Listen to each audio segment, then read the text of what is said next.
نحمده ونصلي على رسوله الكريم رب اشرح لي صدري ويسر لي امري واحلل عقدة من لساني يفقهوا قولي اما بعد قال النبي صلى الله عليه وسلم من اكل طيبا وعمل سنة في سنة وَأَمِنَ النَّاسُ فَوَائِقَهُ دَخَلَ الْجَنَّةَ او كما قال علیہ الصلوۃ والسلام۔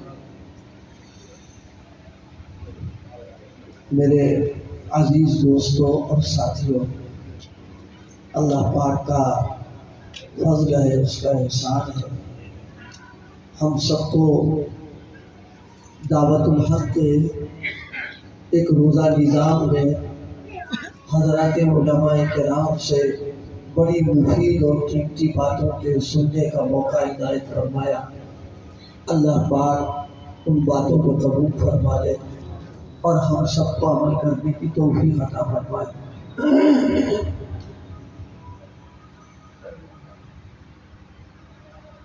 جو لوگ اس نظام میں اور پروگرام میں شرکت کرتے رہتے ہیں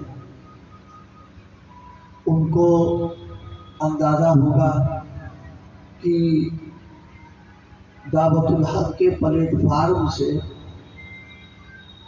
دو چیزوں پر خاص طور سے محنت کی جا رہی، اسی کی دعوت دی جا رہی ہے اور اسی سلسلے کی کوشش ہو رہی ہے۔ سب سے پہلی جو کوشش ہے وہ یہ کہ حضرت نبی کریم صلی اللہ علیہ وسلم زندگی گزارنے کا جو نظام آپ لے کر کے آئے ہیں اور آپ نے امت کے سامنے عملی طور پر زندگی گزارنے کا جو نمونہ پیش کیا ہے، فکر یہ ہو رہی ہے کہ ایک ایک امتی اور ایک ایک فرد کی زندگی اس رنگ میں رنگ جائے۔ ایک تو اس کی محنت مستقل کی جا رہی ہے، دوسری محنت اس بات کی جا رہی ہے کہ ہماری اپنی زندگی ایسی ہو جائے کہ ہم ایک لمحہ بھی اپنے اللہ کو ناراض کرنا گوارا نہ کریں اور ہر وہ عمل جس سے اللہ پاک کی ناراضگی، اللہ کا غضب، اللہ کی پکڑ آتی ہے، اس سے ہم کو نفرت اور دوری پیدا ہو جائے۔ یہ دو بنیادی چیزیں ہیں جس پر محنت ہو رہی ہے۔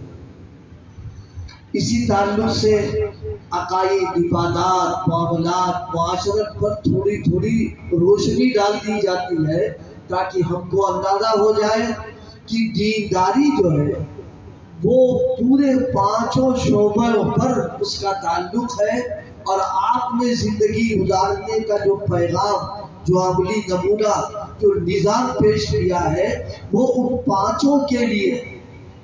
جب یہ پانچوں شعبے ہمارے عقائد بھی، عبادات بھی، معاملات بھی، معاشرت بھی، اخلاق بھی، جب یہ پانچوں نظام سنت، یہ ذہن لفظ میرا یاد رکھیے گا، نظام سنت کے موافق جب یہ پانچوں شعبے ہو جائے تب ہم اپنے آپ کو مسلمان صحیح معنوں میں کہنے کے حقدار ہوں گے، اور اپنے آپ کو صحیح معنوں میں مسلمان سمجھنا اس وقت ہمارا صحیح ہوگا۔ دیکھیے، ہم آپ سے پوچھیں مثال کے طور پر، ایک شخص ہے، اس کا پورا ڈھانچہ موجود ہے، دو ہاتھ، دو پیر، دو کان سب موجود ہے، لیکن آنکھیں نہیں ہیں۔ تو آپ بتائیے یہ عیب ہے کہ نہیں؟ یہ اس کے اندر کمی ہوئی کہ نہیں ہوئی؟ ایک شخص ہے، سب کچھ اس کے پاس ہے لیکن جناب والا پیر نہیں ہے، تو کمی ہے کہ نہیں اس کے اندر؟ یا دو ہاتھ نہیں تو کمی ہے کہ نہیں؟ تو جس طریقے سے مکمل انسان وہ کہلائے گا جس کے سارے اعضاء اور ایک ایک عضو موجود ہو، دونوں ہاتھ، دونوں پیر، دونوں آنکھ، دونوں کان، دماغ سب موجود ہو، دل بھی ہو، سب ہو، تب کہیں گے مکمل مسلمان ہے۔ لیکن اگر کوئی ایک عضو بھی نہ پایا جائے، ہاتھ نہیں ہے، پیر نہیں ہے، آنکھیں نہیں ہیں، کان نہیں ہے، دنیا کا کوئی آدمی نہیں کہے گا کہ یہ مکمل انسان ہے، ہر شخص یہ کہے گا کہ اس کے اندر یہ کمی آ رہی ہے۔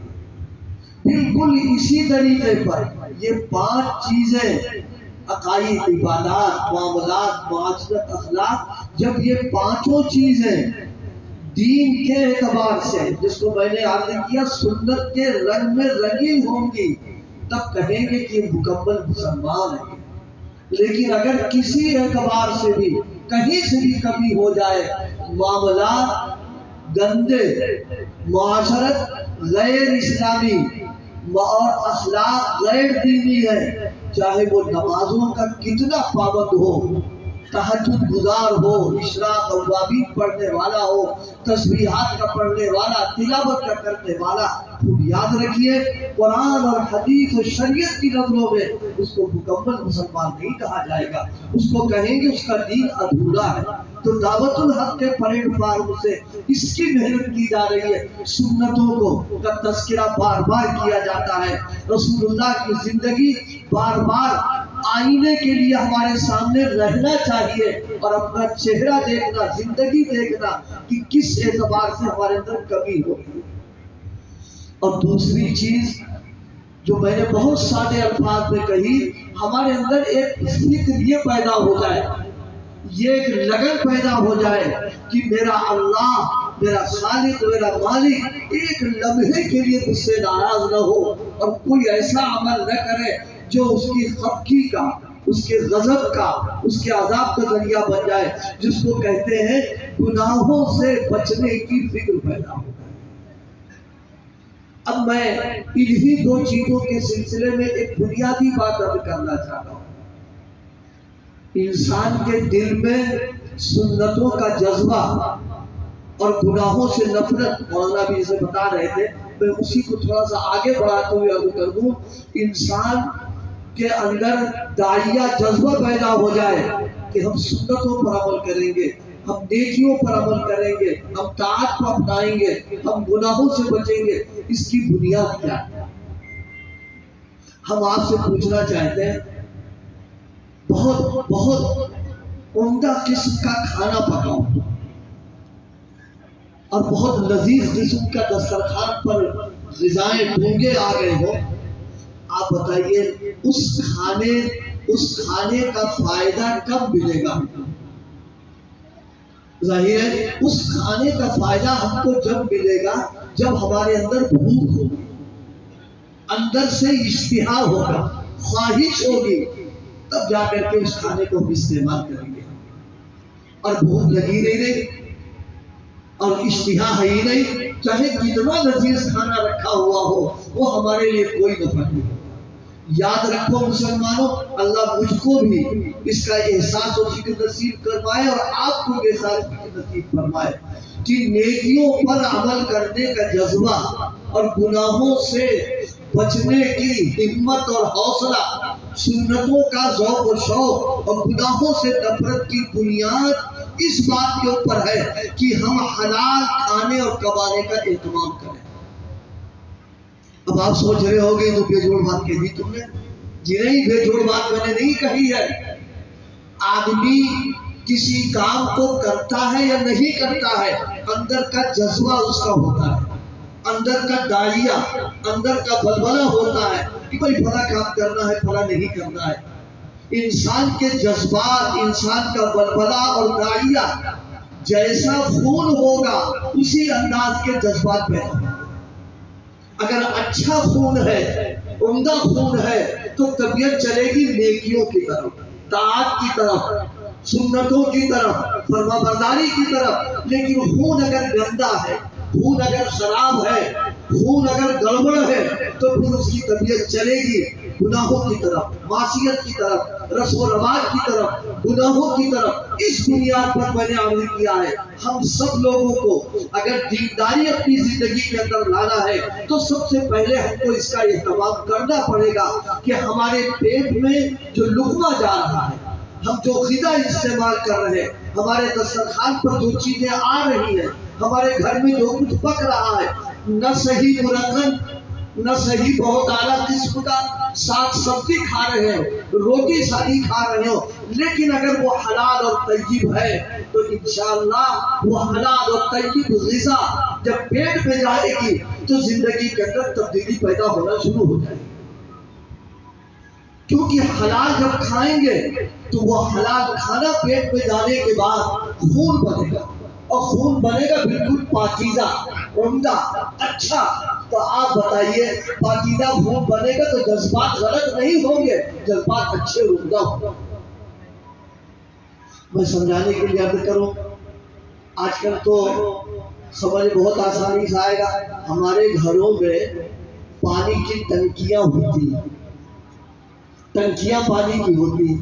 آپ بتاؤ ٹنکی کا پانی اگر گندا ہے، اس میں کیڑے پڑے ہیں، بدبودار ہے، خراب پانی ہے، تو پائپ کے ذریعے سے ٹوٹیوں سے پانی کیا اچھا آ گئی؟ ظاہر ہے ٹوٹی اور پائپ میں پانی آئے وہ تو گندے ہی آئے گا۔ پھر اس پانی کو پینے کے بعد صحت نہیں ہوگی، اس لیے کہ گندا پانی جب جسم کے اندر پہنچے گا تو بیماریاں پیدا ہوں گی، صحت خراب ہو جائے گی، متاثر ہو جائے گی، معدہ متاثر ہو جائے گا۔ لیکن اگر ٹنکی کا پانی عمدہ ہے، اچھا ہے، صاف و شفاف ہے، بالکل آپ اس کو پیجیے گا تو آپ کی صحت برقرار رہے گی، بیماریوں سے آپ محفوظ رہیں گے۔ حدیث پاک میں حضرت نبی کریم صلی اللہ علیہ وسلم نے ایک موقع پر فرمایا، معدہ جو ہے یہ بدن کا حوض ہے۔ جس طریقے سے ٹنکی پورے گھر کے پانی کے لیے حوض ہوتی ہے، اسی طریقے سے جسم کا حوض اللہ نے معدے کو بنایا۔ اگر اس معدے میں حلال اور طیب، عمدہ اور اچھا غذا آ رہی ہے تو اب معدے میں غذا آنے کے بعد وہ ہضم ہوگی، خون بنے گا، اور وہ خون پورے جسم کے اندر سپلائی ہوگا تو جناب والا جذبات پاکیزہ اور عمدہ ہوگا۔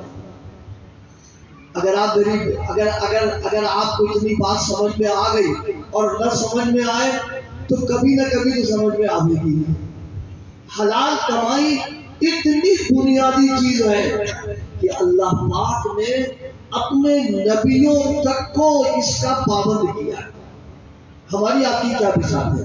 انبیاء کرام معصوم ہوتے ہیں، عصمت کی بنیاد پر وہ گناہ کر ہی نہیں سکتے ہیں، اس کے باوجود اللہ پاک نے قرآن پاک میں بڑی وضاحت کے ساتھ فرمایا، یا ایھا الرسل کلوا من الطیبات، فرمایا پاک کھانا، طیب ہو، حلال ہو، مشتبہ تک بھی چیز کے اندر احتیاط کا برتنا۔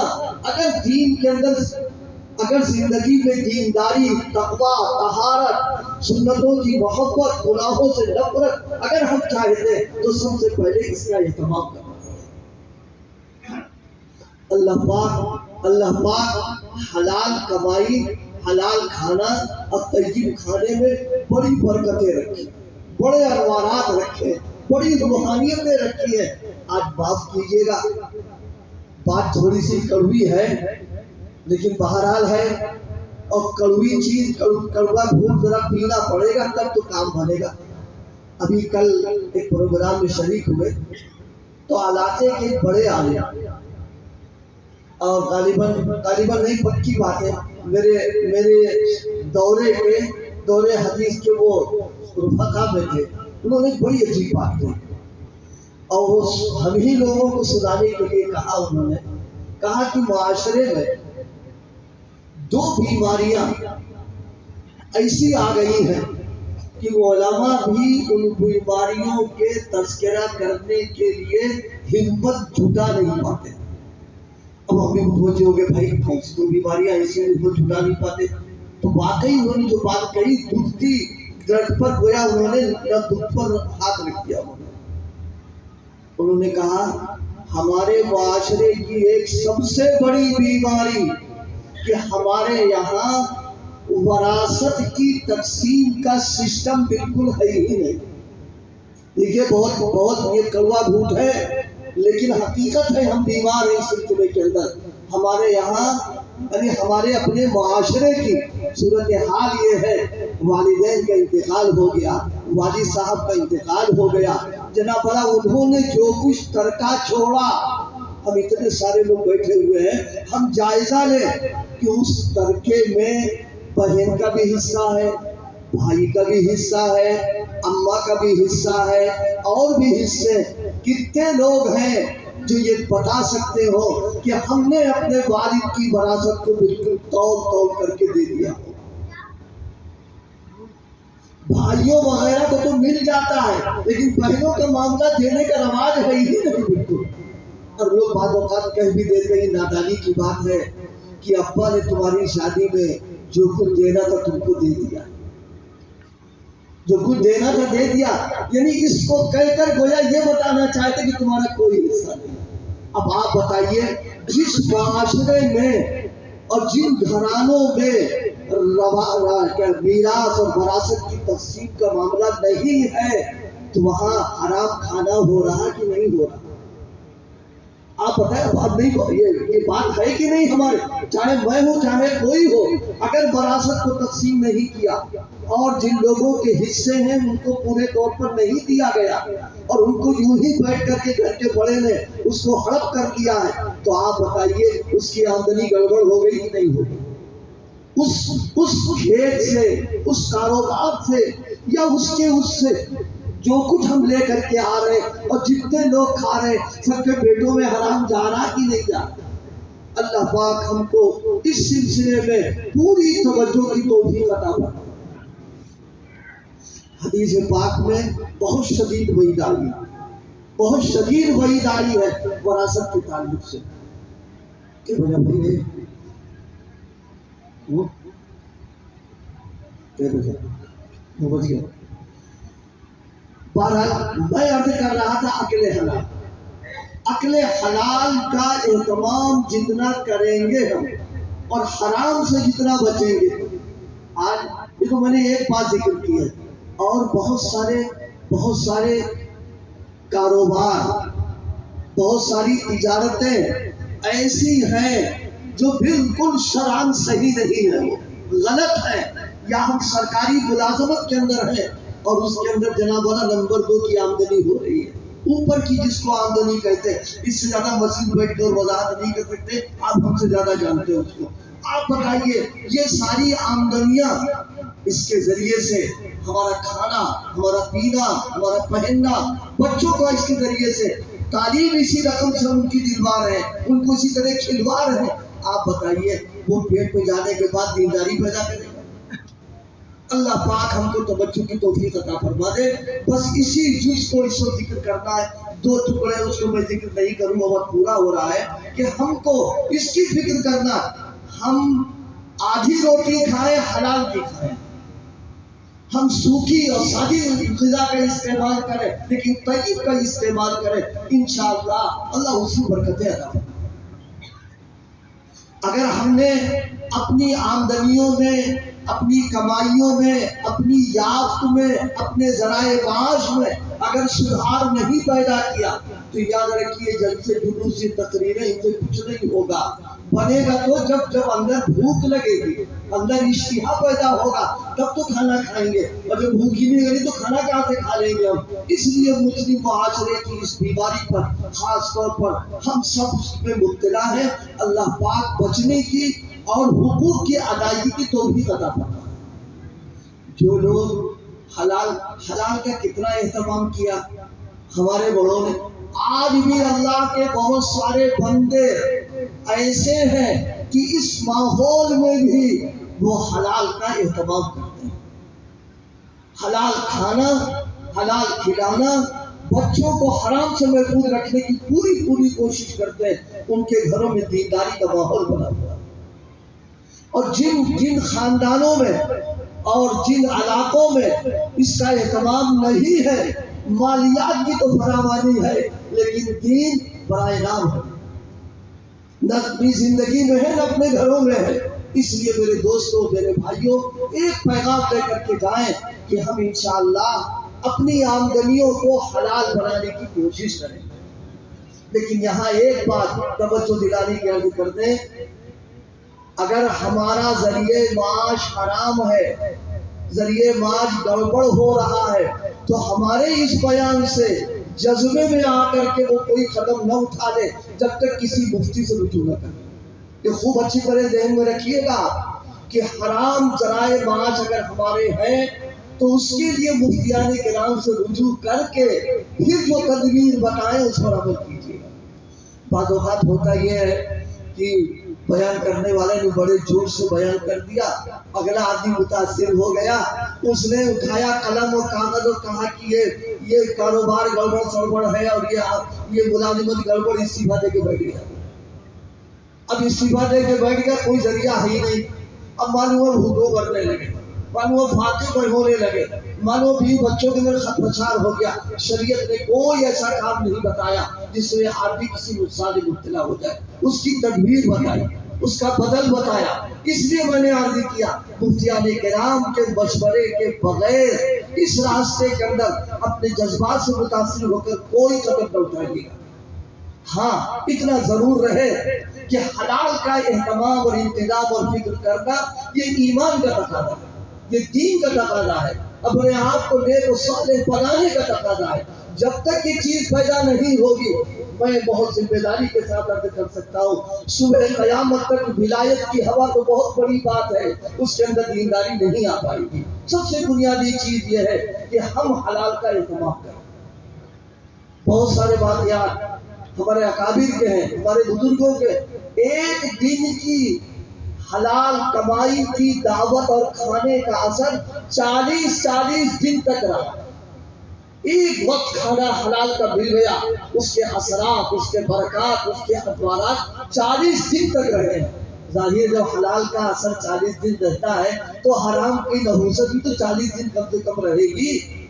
حدیث پاک نے صراحتاً بیان کیا، جس کا کھانا حرام ہو، جس کا پہننا حرام ہو، جس کا پینا حرام ہو، جس کی سب چیزیں حرام ہے، وہ اللہ سے دعا بھی اگر مانگتا اس کی دعا کو اللہ قبول نہیں کیا کرتا۔ اس لیے میرے دوستوں، میرے بھائیوں، ہم اس پیغام کو لے کر کے جائیں اور یہ فکریں اپنی گوڑ لیں۔ اور ایک بات یہ بھی سمجھ لیجئے، حرام ہمارے پیٹ میں آئے اور حرام کے ہم عادی بن جائیں، آپ یہ سمجھ رہے ہوں گے کہ کوئی ہلکا مسئلہ، جی نہیں، ہلکا نہیں مسئلہ ہے۔ دنیا جان رہی اس کو، ہم سے زیادہ دنیا جان رہی ہے کہ ان کی دینداری اور سنتوں پر عمل کرنا، ان کا نیک ہونا، ان کی بنیاد اسی بات کے اوپر ہے کہ ان کا ذریعہ معاش حلال ہونا چاہیے۔ لہذا ایسا سبز باغ دکھا دیا حرام کا کہ اس سبز باغ کو دیکھ کر کے ہرا ہرا ہم سب پھنس گئے، اس راستے کو ہم نے اختیار کیا۔ اس لیے دوستوں اور بھائیوں، ہم لوگ ارادے کریں کہ انشاءاللہ سنتوں کی محبت، گناہوں سے نفرت کی جو بنیاد میں نے عرض کی ہے، اس پر ہمیں توجہ دینا ہے اور ذرائع معاش کو حلال بنانا ہے، طیب بنانا ہے۔ اور جو کچھ گڑبڑ چل رہا ہو چکا ہے، مفتیان کرام سے پوچھ کر کے میں یہ بار بار کہہ رہا ہوں، اس لیے کہ آپ لوگ اور ہم ایک دوسرے سے جڑے ہوئے، ہمارے سامنے ایسے لوگ بھی ہیں جنہوں نے اس طریقے کے بیانات کو سن کر کے اور جذبے میں ایسا مغلوب ہو گئے کہ وہ ذریعے معاش انہوں نے ایک دم چھوڑ دیا۔ اس چھوڑنے کی بنیاد پر اب جب حالات ان کے اوپر آ گئے تو ان کو اپنے ایمان بچانا مشکل ہو گیا۔ اس لیے میں نے مشورہ آپ کو دے دیا ہے کہ ہم فکر تو کریں لیکن ڈاکٹر سے پوچھ کر کے کریں، یعنی مفتیان کرام سے معلوم کر لیں کہ بھائی ہمارا یہ طریقہ کس طریقے کا، لیکن جو چیزیں اپنے اختیار میں ہیں وہ کیجیے۔ وراثت کا تقسیم کرنا، کسی کا قرض لے لیا ہے قرضوں کی ادائیگی کا کرنا، کسی کی زمین ہڑپ کر لی اس زمین کو واپس کرنا، اسی طریقے کے اور جتنے معاملات ہیں وہ تو ہمارے اختیار میں ہے۔ دھیرے دھیرے دھیرے اس کو ادا کیجیے، اور اگر ادا نہیں ہو رہا تو صاحب معاملہ سے باقاعدہ معافی مانگیے، معافی مانگیے کہ بھائی تمہارا حق ادا نہیں کر پا رہے، تم اس کو معاف کرو۔ انشاءاللہ اللہ کی ذات سے امید ہے کہ معاف کرے گا۔ آج کل ہم لوگ تو ہماری دینداری کا پیمانہ تو یہ ہو گیا ہے کہ 5 وقت کوئی مسجد مگر حاضری دے رہا ہو اور جماعت کی نماز پڑھ رہا ہو اور صف اولیٰ کا اہتمام کر رہا ہو اور کہیں تلاوت اور تہجد بھی پڑھ رہا ہو، تو ہماری نظروں میں اس سے بڑا دیندار کوئی نہیں۔ اور چاہے کتنوں کا میدا مضبوط ہے، ہڑپ کیے بیٹھا، اس کو ڈکار نہیں آ رہی ہے، لیکن ہماری نظروں میں دیندار ہے۔ یاد رکھیے ہرگز دیندار نہیں۔ ایک روایت مجھے یاد آئی، حضرت نبی کریم صلی اللہ علیہ وسلم کے بجائے ہو گئے بس بھائی، بس وہ بات لمبی ہو رہی ہے، اللہ پاک عمل کرنے کی توفیق عطا فرمائے۔ حلال کا اہتمام۔ ایک بچے کا قرآن پاک کہاں کا پڑھا؟ اب ڈاکٹر جو اچھا ماشاء اللہ، ایک بچے کے کا حفظ تکمیل ہو رہی ہے۔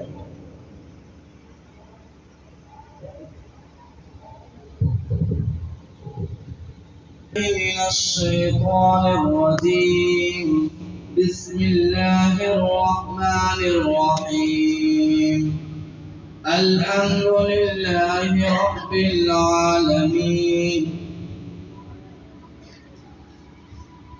إن المتقين في ظلال وعيون وفواكه مما يشتهون كلوا هنيئا بما كنتم تعملون إنا كذلك نجزي المحسنين ويل يومئذ للمكذبين كلوا وتمتعوا قليلا إنكم مجرمون ويل يومئذ للمكذبين وإذا قيل لهم اركعوا لا يركعون ويل يومئذ للمكذبين فبأي حديث بعده يؤمنون بسم الله الرحمن الرحيم الحمد لله رب العالمين الرحمن الرحيم مالك يوم الدين إياك نعبد وإياك نستعين اهدنا الصراط المستقيم صراط الذين أنعمت عليهم غير المغضوب عليهم ولا الضالين آمين بسم الله الرحمن الرحيم ألف لام ميم ذلك الكتاب لا ريب فيه هدى للمتقين الذين يؤمنون بالغيب ويقيمون الصلاة ومما رزقناهم ينفقون والذين يؤمنون بما أنزل إليك وما أنزل من قبلك وبالآخرة هم يوقنون أولئك على هدى من ربهم وأولئك هم المفلحون صدق الله العظيم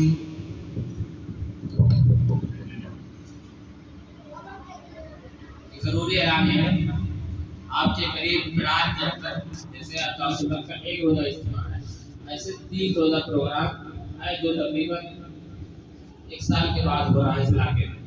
بدھ جمعرات جمعہ 31 مئی 1 2 جون آپ حضرات سے گزارش ہے کہ اپنا قیمتی وقت خالی کریں، تشریف لائیں، تینوں دن کی جماعت بنا کر کے آئیں، انشاءاللہ قرآن کام رہے گا اور آپ کا بہت فائدہ ہوگا۔ دوبارہ بھی تشریف لائیں گے، اس کے علاوہ بھی دیگر علماء کرام کے ذکر ہے۔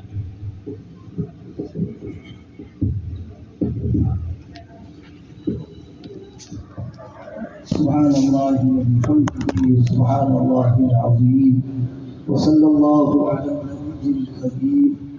اے اللہ ہم سب کے گناہوں کو معاف فرما، ہم سب کی لفظوں سے کوتاہیوں سے درگزر فرما۔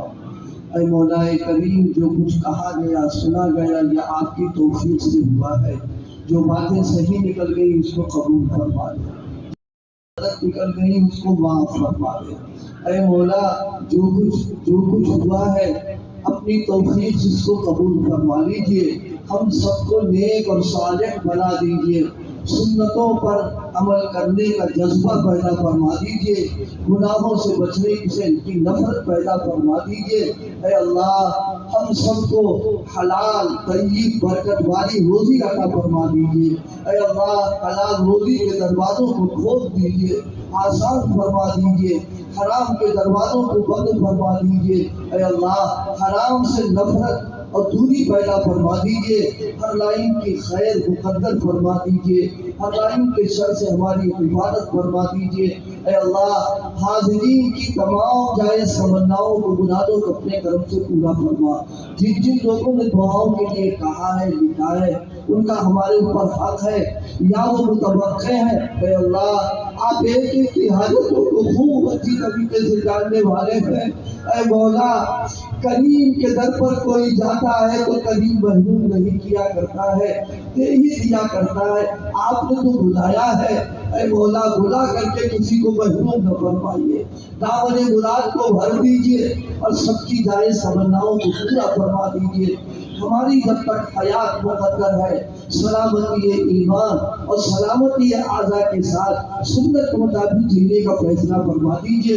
آخری وقت آ جائے تو خاتمہ ایمان پر فرما دیجئے۔ ہماری دعاؤں کو اپنے حبیب پاک صلی اللہ علیہ وسلم کی برکت سے قبول فرما۔ سبحان ربک رب العزت